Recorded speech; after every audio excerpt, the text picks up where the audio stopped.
Hey everybody, welcome back to RC with Adam. My name is Adam. So glad you can be back here with me. Today we are looking at the ViFly StoreSafe.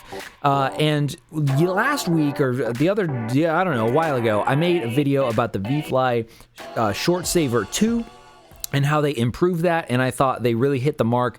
I gave them 2 golden pilot wings, or 2 thumbs up. I don't know, that sounds dumb. Anyway, I gave that a great review. But the ViFly StoreSafe, they also sent to me, thank you, ViFly, and I don't love it as much. Actually, I don't really love it, like, at all, and I'm going to tell you why.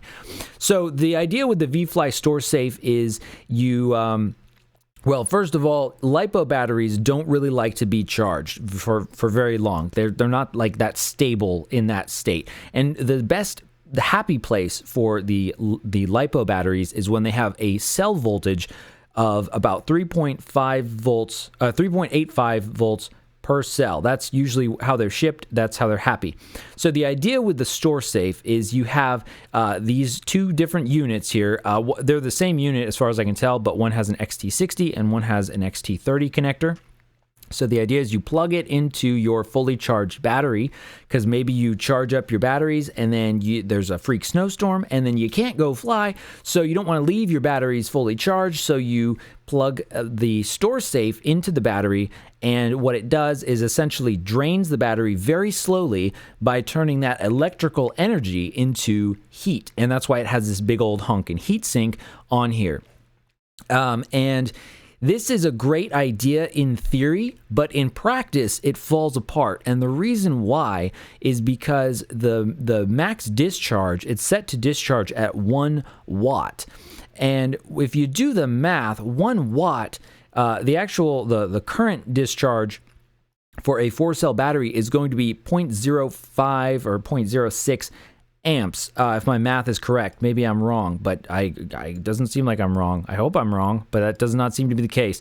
And so what happens is it takes a super long time to discharge a battery, like 8 hours or something.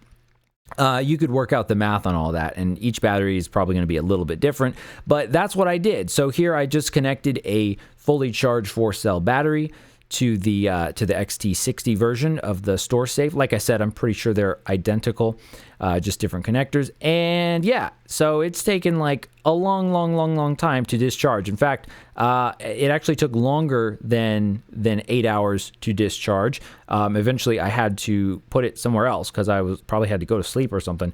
And I wanted to monitor it so I could pay attention to it, but basically, it ended up taking a very long time, and I would say an impractically long amount of time to discharge this battery. Because if you're thinking about it, if you're looking at this as an option for discharging all your batteries, let's say you have, conservatively, maybe you have like 5 batteries, right? But a lot of people have like 10 or 20 batteries if they're like, really into it. So you would have to have, if you wanted to discharge all of these batteries within a day, you would need to have a StoreSafe unit for each battery. And if you buy, because they're sold in packs or in sets of 2, one with an XT60 and one with an XT30 connector, and right now they're about $13 for a pack.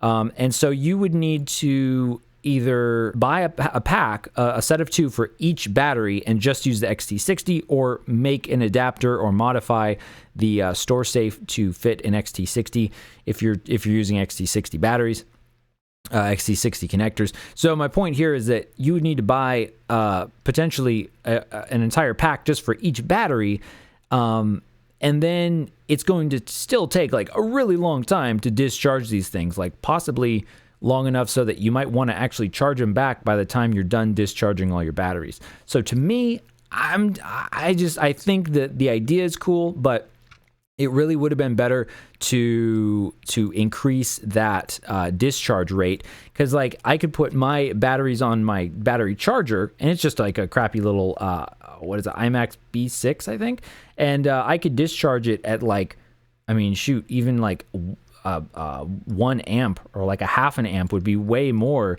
than 0.06 amps. And I could discharge it way faster by doing that. And these batteries, you know, discharge rates for these batteries are like crazy high. I mean, they're normally pulling at least 5 amps at idle. Or actually, that's not true. But in like cruising flight, I mean, it really depends on your quadcopter. But the point is, you know, a few amps would not be a crazy discharge rate for these batteries. So I think it's a cool idea. I think they missed the mark though, and I think you really couldn't make it discharge more, because you would need to have a bigger heat sink and probably a fan to dissipate that heat. And so, yeah, it's I mean, I guess it's a good set it and forget it kind of thing, but it's just going to take a very, very long time. And for me personally, it's just not very practical. And I will tell you right now, I probably don't take as good a care of my batteries as I should. So I just want you to know that. So to me, leaving them charged for a little while, like a few days, or honestly, sometimes a very long time, it's not a huge deal for me, but I know that is bad for the battery. But yeah, that's up to you. But that's my impression with the ViFly StoreSafe. Thanks for watching, everybody. Thanks to ViFly for sending this to me. But what do you think? I want to hear what you think. Do you like this? Do you hate it? Do you use it? How do you discharge your batteries? Let me know in the comments down below. Thanks for watching, everybody, and I will see you again very soon.